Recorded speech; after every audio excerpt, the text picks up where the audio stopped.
My guest on this week's episode of Suds Search is Brian Ussery.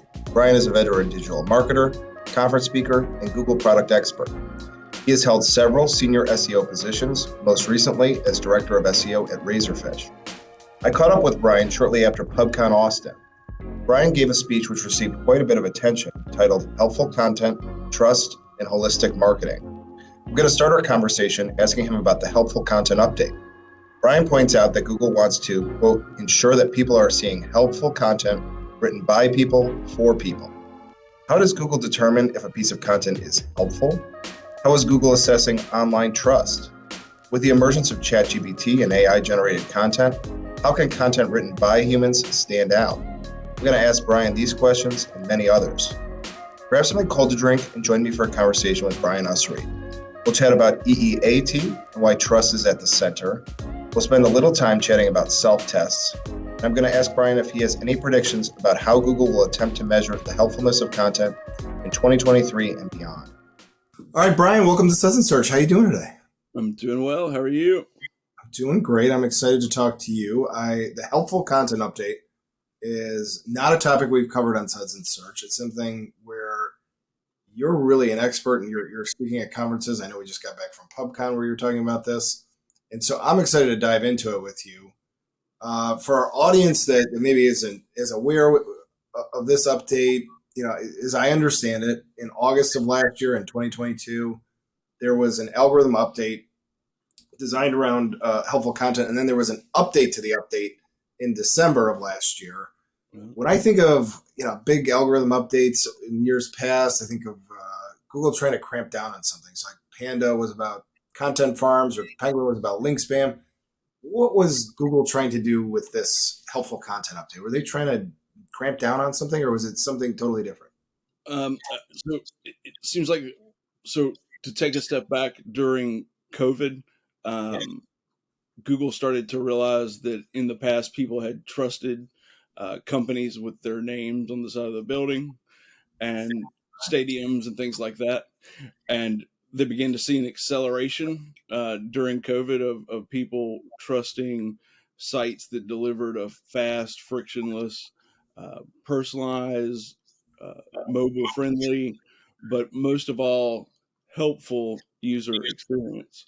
And so then almost a year later, we start seeing helpful content updates. And really the goal is to ensure that the content is created by humans for humans and that it'll really be helpful. It's kind of one of those things that AI is great, but in many cases it's never experienced something firsthand. It's never used the product. It's never been to the place.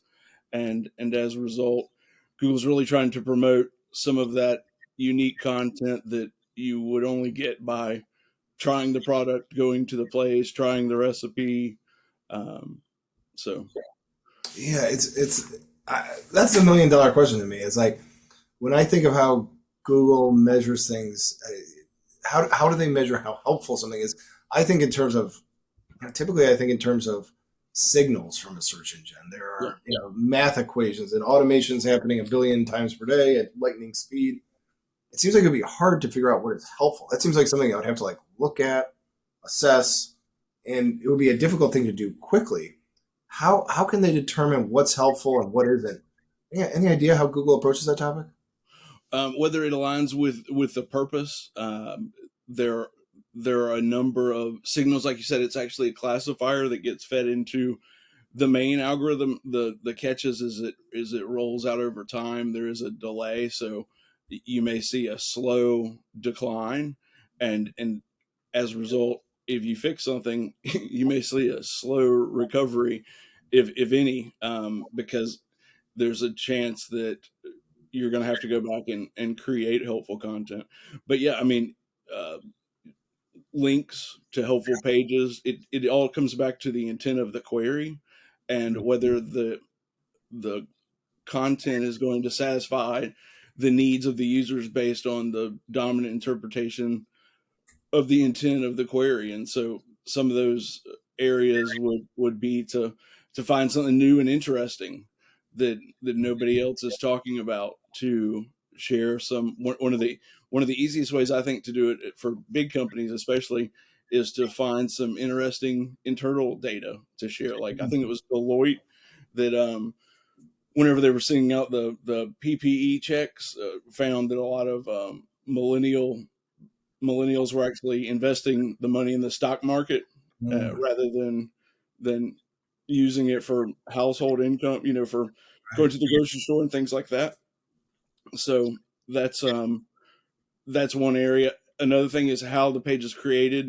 People are always in a hurry, so things like bullet points can help. They're just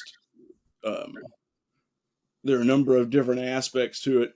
You really have to kind of sit back and look at your website and think about who your customers are and take off the expert in your area lens and go from there and say, is this really going to be helpful? Is there a certain audience that I'm trying to target?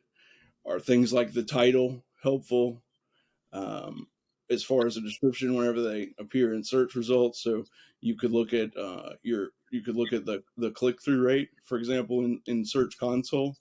There are a number of smaller signals that I think they're picking up on. So That's very interesting. And the thing you said at the beginning that caught my interest was so if I just put myself in a position where I'm trying to think of businesses I trust, I might say things like the amount of years in business that they have, or their size, like how much, either that's financial size or the number of employees or whatever. You didn't mention any of that. It doesn't sound like, you mentioned this is stemming from COVID, where people are clamoring for more online trust. But online trust doesn't mean what my brain instinctually goes to. It means something else. Are those do I have that right? Are those factors like size of the company, the number of years in business, number of employees, those sorts of, you said name on a building. Are those sorts of things not super considered when we talk about online trust? We should be thinking about something totally different. Yeah, I mean, some of those companies that have their names on buildings and stadiums, their website, frankly, is not very good. And Right. I mean, you think about some larger companies maybe that you do business with, and how their site compares to, Google, Amazon, and honestly, it wasn't until probably a few years ago that that you saw a building with Amazon on the side of it, or a truck with Amazon on the side of it, and so by that point they were already well on their way to being 50% of all e-commerce. So Yeah, it's a good point. so yeah, people, it all comes down to perceptions, and people think that when you're not providing a good experience, that that you don't care about the customers in many ways too, is what some of the research has shown. I mean, this same thing with speed. Right. If pages load slowly, that can cause people to have negative perception. This is a worthless piece of junk website. If it doesn't work well on mobile, there's a lot of people that, I mean, I know myself personally, I'm like, why this company has got, this company's got a stadium and they have buildings, and I can't look at their website on my phone. So it just, there's a lot more to websites than people realize. I get it. No, I think that's a good explanation. So the other thing you mentioned in the opening answer was ChatGPT. So this is, it was hard to find a presentation at PubCon or any of the other conferences I looked at that didn't make some mention of ChatGPT. You said it here. You said they want to ensure that people see helpful content written by people for people. These content generators are getting better and better. Yeah. Particularly if you're not talking about something with too much complexity, you're just talking about, how to change oil in a car or something like that. It can be kind of hard to tell whether it was written by a person or not. It's more obvious, and before everybody yells at me, it's more obvious in some pieces of content than others. But this is a huge challenge for Google, and it's a huge challenge moving forward. do you have some insight into how they're tackling the specific problem of ensuring that people see helpful content written by people for people? Well, so they came back and they kind of softened the language a little bit, saying that AI automatically generated content is fine as long as it's helpful, and Mhm. I just think Interesting. I just think that it's going to come down to, in some ways, there's going to be more focus, or there has to be, on authorship, and it may not be that Google is going to crack down on that, but it could be that they're picking up other signals, because if you if it's an important decision, if it has to do with finances or medicine or something like that, are you really going to trust? Are you going to give your kid the medicine that AI says? All right. All You right. know, It's uh, interesting. Yeah, I mean, like the ramifications are huge. I mean, yeah, that's kind of my question, Brian. Is like this is going to get better. Like the oh ChatGPT is the worst it's ever going to be is today, yeah, and yeah, so you know, for example, like you point out in your presentation that they really don't know anything from 2021 to the present, right? right. So that seems like something they could shorten that time gap Oh over yeah, time. They could get better at it. yeah, So when I think about this stuff, I think about this as almost like a game of cat and mouse between content creators and Google that will go on for many years, and there will be a lot of updates and adjustments and ramifications. Do you agree with that framing? Is this going to be the nature of our job, particularly for people who do a lot of content creation? Do you think that it's going to be this like game of cat and mouse between Google and AI generated content for years to come? absolutely. And I mean, and being the same way. I don't know if you've had a chance to use the new Bing with the Chat GPT, but I was actually really impressed at how well it was meshed. In some cases, it's more like Bing gives Yeah. you the answer, but in other cases, it's more like it's Chat GPT, which was kind of interesting, because honestly, when I was testing it, one thing that confuses a lot of Chat GPT are questions about what color was the Lone Ranger's horse. So the Lone Ranger's horse, his name is Silver, but the horse is actually white. Uh, And so whenever you would go to Bing and you would type that in, it would the text would say that it's a white horse, but it would show in big letters the presentation was silver.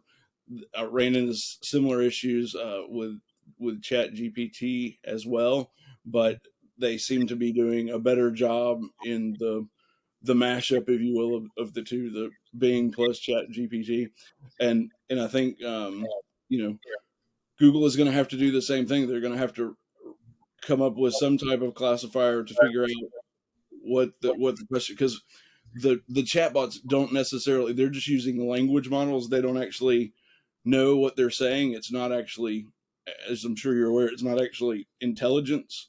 right. But it sounds good enough that it would make you believe. And another thing I came across too was, so you mentioned PubCon, and I was trying to do some research that would be applicable to PubCon, to the presentation. It was in Austin, Texas, and it was at, I believe it was 1600 University Avenue or 1900, I can't remember, but basically it was at this big new conference center.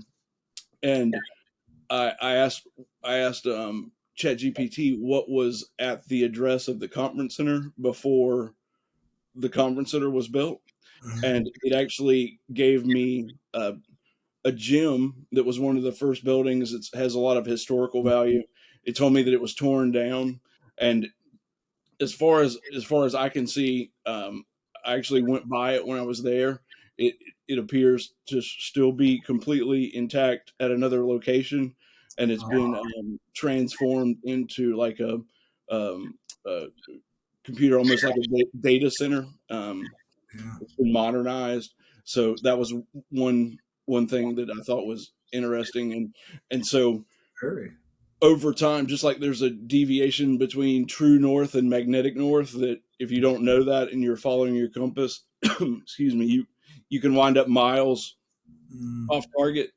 the same thing could happen with true content versus the truth down the road. If you know if there's a 5% error in the content that you're using to do your research, you may copy that and possibly make another error, and then AI may see that, and you may be 10 to 15% away from the truth at the end of the day. That's very interesting. I love the examples you're giving here too. One of the things I learned from you was about self tests. I didn't know about. Self tests are basically our audience. What are these self tests, and how should people listening use them? Yeah, so Google actually provides.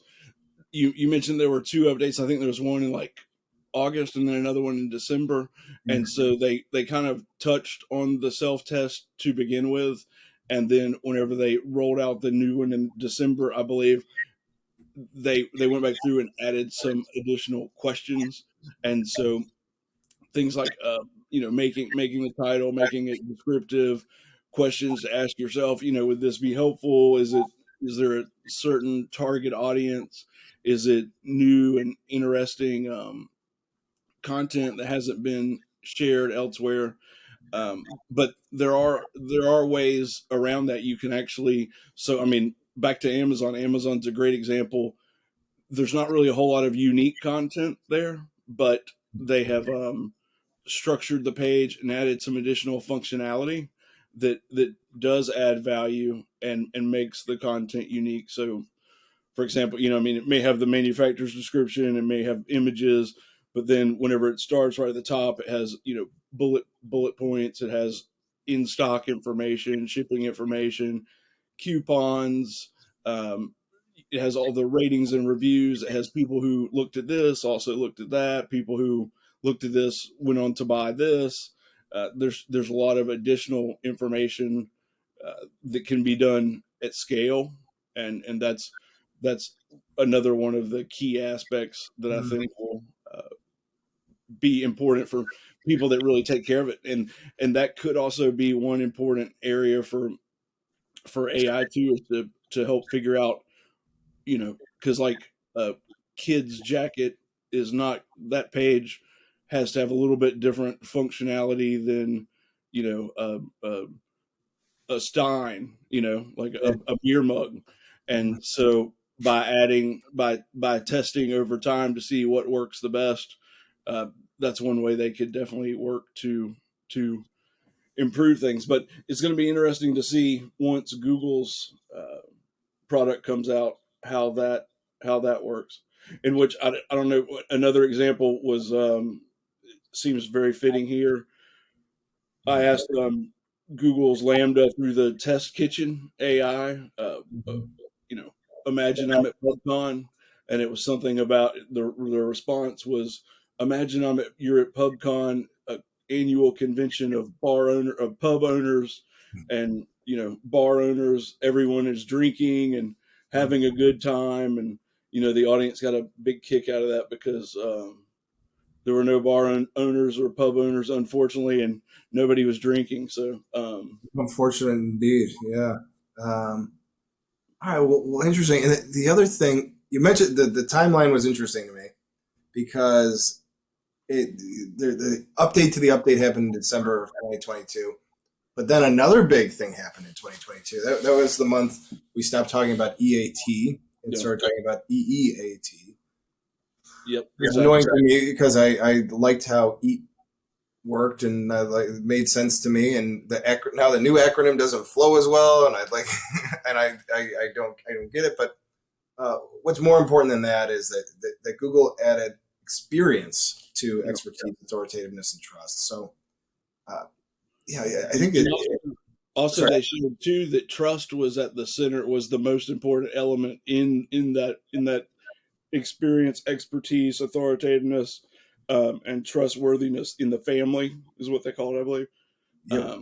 But yeah, it was definitely, I pitched to speak at PubCon in like October, and it was right after the first 2 releases came out, and then in December Google added the extra E in the quality raters guide, and then they added all the extra self-help questions, and then ChatGPT came out the end of November, and Uh, so I thought I was all done and wrapped up, and then I'm still editing my presentation the night before. I'm sure they probably won't ever ask me to speak at PubCon again because they're tired. no, They're tired. you were not the only person doing their presentation. I can promise you that. So here's the thing that comes to mind, though. Yeah, so that's a very important point, that trust is at the center of this. But I don't understand the difference. So wouldn't experience be folded into trust? Wouldn't that be kind of one and the same? A component of trust would be your experience. Can you help me understand the difference between those two kinds of trust and experience, and how Google evaluates those two things? So I mean, going back to what one of the Google's VPs talked about is they said that their hypothesis were that, and this came out of what they were seeing in the financial industry, how some of the new entries were actually making major headways. Smaller banks were basically coming up to par with very large respected banks in a short period of time, and so it's the helpful content, it's the fast, it's the speed at which the pages load, it's the frictionless aspect. How smooth does you know how smooth does everything, does the website work? Is it clunky? Does it get hung up when you're trying to check out?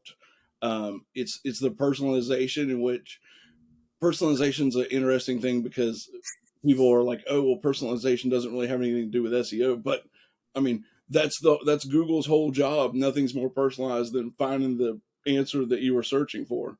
So it's almost like you get a fast pass or whatever. You get to go around that. It's automatically a personalized experience if it's what you were looking to find. And then the mobile friendliness, along with the helpfulness, all those things together combine to make to make the company trustworthy, just because the experience that they provide demonstrates that they have the user's best interest in mind.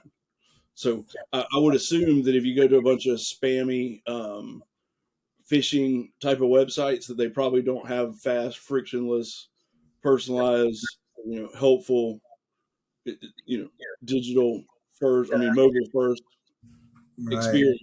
So No, I think there would be some friction there. I think you're right. So, well, here's kind of some questions out of left field I had for you. So, um, you know, essentially, you've read all this stuff. So one of the things I noticed about your presentation, you cite sources from internal Google documents. You mentioned the VP of Google here. This is an evolving story, right? The ChatGPT is going to change, and that these guidelines are going to change, and the information even on this show will probably be outdated in a matter of 6 months or so, or a few months. How do you, as a person who's in this profession, how do you stay on top of this stuff? You're reading constantly, you're cataloging things in Twitter. How do you stay abreast of the information? So, just in fairness, the whole Chat GPT thing just happened to come out. I mean, that was kind of a separate, phenomena from the helpful content. I mean, helpful content has kind of been growing, and it's always the whole issue of online trust just kind of accelerated because of COVID. It had always been there, and I mean, there's been all kinds of research. You know, one thing that's interesting is you go back to the beginning when Google was founded.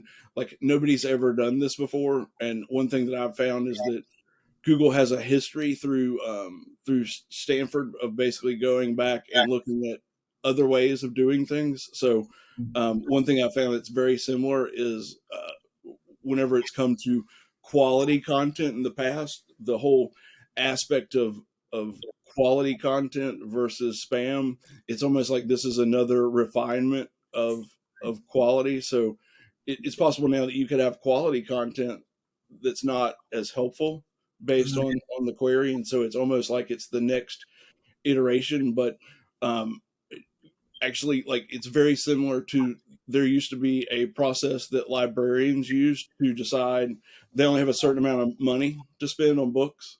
And there were several people who researched what makes a good book valuable to people to attract them to your library.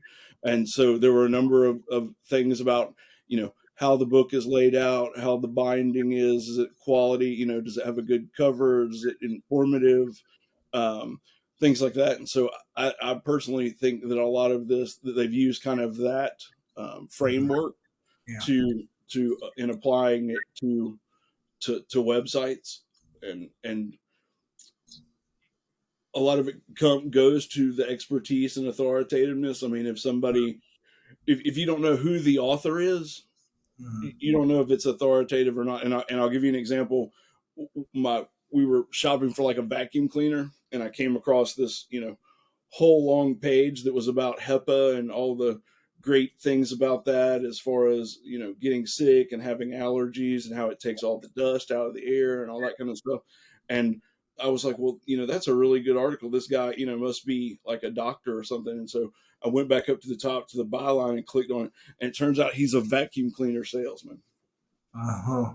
And so I didn't know how I felt about the article after that, because, I mean, he's trying to lead me down the road of the vacuum cleaner that he sells, whereas I thought I was reading unbiased information. And so I almost felt like, I had been taken advantage of. Like I felt like this should have been written by a doctor. And I mean, I don't know what of that was true. And because, I mean, it was getting into some very technical terms that, I would expected somebody, a medical doctor, to be the one to say that. So, so in answer to your original question, again, ChatGPT was kind of a separate thing that just happened, but this helpful content, quality content, has kind of been evolving for some time. I just think it accelerated during COVID. And I mean, you think about it, because like people who don't live in a big city, that were out in the country during COVID in more rural areas, I mean, they may not have ever seen an Amazon truck until a couple of years ago. And yet, again, and same thing with Google. I mean, I live in Atlanta, and Google's had a data center outside of town, but it doesn't have any signs on it. And yeah, they didn't. Now they have a building here, and they had a little bit of a presence, but it was only one floor in a building. But literally, that was the only location in the state of Georgia. So if you didn't live in it, if you live in Georgia but you didn't live in Atlanta, you've been using this company for a long time, and you've never seen a building or anything to give them credibility. So fascinating. Well, it's an interesting topic. Absolutely. Well, we didn't mention your day job at all, and how people can contact you. If people want to learn more about you or what you guys are doing, what's the best way to contact you? Where your work, favorite social media, those sorts of details. Probably on Twitter, it's at Ussery.com. I was VP of SEO at Razorfish, recently laid off, currently looking for a new position.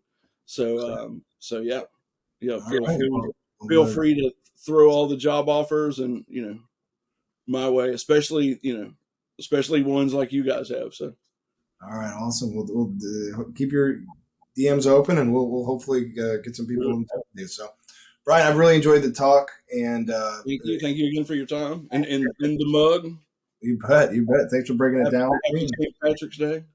Likewise. I'll give you a virtual cheers for now. For everyone else, we'll be back next week with another episode of Suds Search. Thanks, Brian.